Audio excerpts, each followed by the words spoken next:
Donc voici la première partie, donc la formation des troupes. Alors comme vous pouvez le voir ici sur le gameplay, j'ai déjà formé mes troupes pour ma prochaine attaque.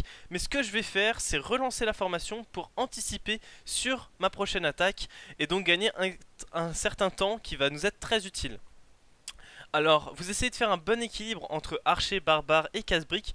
Moi personnellement, je fais 90 archers, 90 barbares et 5 casse-briques. Donc là, vous voyez, je me suis un peu loupé dans comment j'ai fait mes troupes, mais c'est pas grave.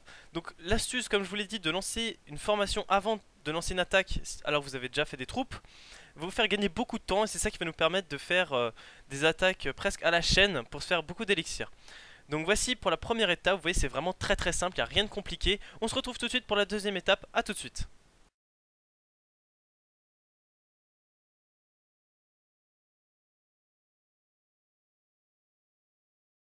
Donc, deuxième étape, les attaques. Alors encore une fois, rien de bien compliqué, mais soyez quand même assez attentifs. Alors le but ici est de viser des HDV de son level, même voire inférieur, même peut-être plus, cela dépend. Mais il faut vraiment que cet HDV soit full, soit dans ses extracteurs, parce que là ça va être très simple de les prendre, parce qu'ils seront la plupart du temps en dehors du village. Et donc là ça va être très simple de viser les extracteurs.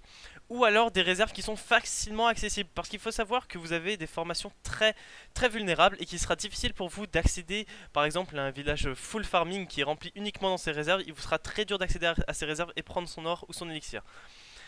Après, pour une attaque qui soit plus ou moins viable et pouvoir se faire un maximum d'argent en une heure, essayez de trouver des villages ayant au moins 200 000 d'or et 200 000 d'élixir. C'est pas très difficile à trouver honnêtement, si vous trouvez entre 1200 et 1400 trophées, vous trouverez assez facilement des villages comme ça. Il faut savoir que vous attaquez la nuit, vous aurez plus de chances de trouver des villages de ce type plutôt que le jour, mais ça marche dans les deux cas. Ensuite, prenez moins de 5 minutes à trouver un village. Si vous ne trouvez pas au bout de 5 minutes, alors abandonnez et revenez plus tard. Mais vraiment, ne passez pas trop de temps à trouver un village parce que la plupart du temps, j'ai remarqué que ça nous mène à rien. Et que au final, plus tombe sur des châteaux nuls, plus ça va aller de moins en moins bien. Voilà pour la deuxième étape qui sont les attaques. Pour les attaques, je pense que vous devez connaître plus ou moins la stratégie.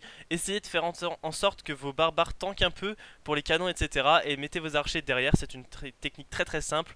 Vous verrez, ça fonctionne très bien comme vous pouvez le voir sur les gameplays qui sont ici.